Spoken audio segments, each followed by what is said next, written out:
Americans owed a total of $1.13 trillion worth of credit card debt in the fourth quarter of last year. If you're looking for a way to fine-tune your finances, pay down your debt, we have some expert advice.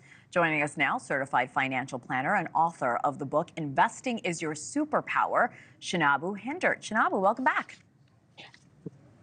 Thank you for having me. Of course. So what are the biggest reasons why people end up with higher credit card debt?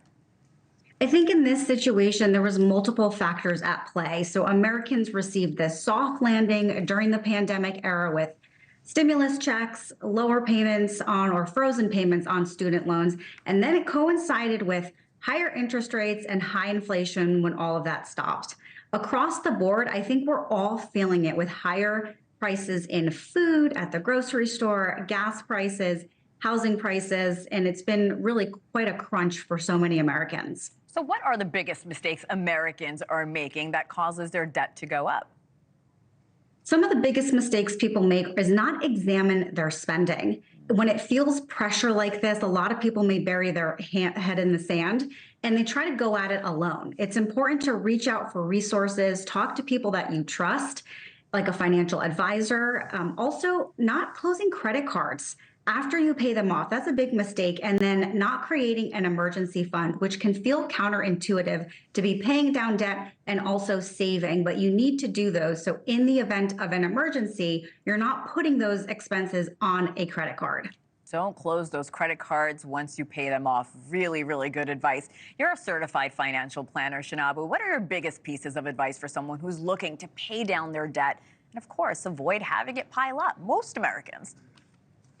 To really examine it, have a payoff plan. Of course, make the monthly minimums. If you're in a situation that you cannot make your minimums each month, contact your lender and you may be eligible for any kind of relief or assistance programs.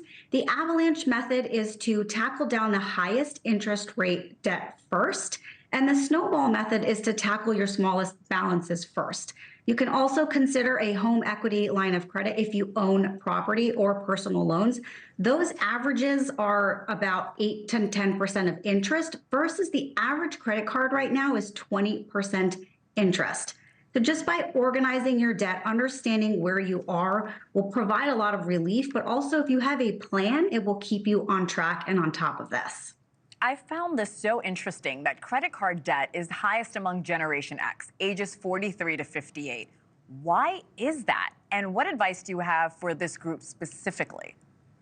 For this group specifically, they were through the 2008 Great Recession, where times in the economy weren't good. So credit card debt might have started at that time frame. And then they went through the pandemic era. So people that were supplementing their income month to month with a little bit of credit card here and there, now those monthly expenses have just increased, even if their overall spending hasn't. What I would do is examine what are the differences between your necessary expenses that you have each month, like food and housing, versus what are those extras you're spending on, like going out to eat, that type of thing. There's a 50, 30, 20 spending rule that you can examine to say, is 50% of my money going to my needs, 30% going to my wants, and 20% should go towards debt repayment or savings. See where you stack up with that. And if you're really out of bounds, it's a great time to re-examine how you're spending. Yeah. And just commit to redoing that. I have less than 30 seconds. Millennials also saw their biggest increase in credit card debt. What advice do you have for them?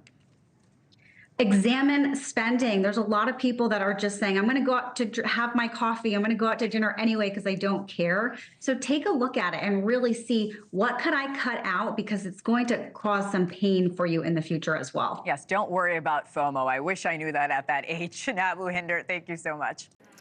Thanks for watching. Go to joinnn.com to find NewsNation on your television provider. And don't forget to click the red subscribe button below to get more of NewsNation's fact-driven, unbiased coverage.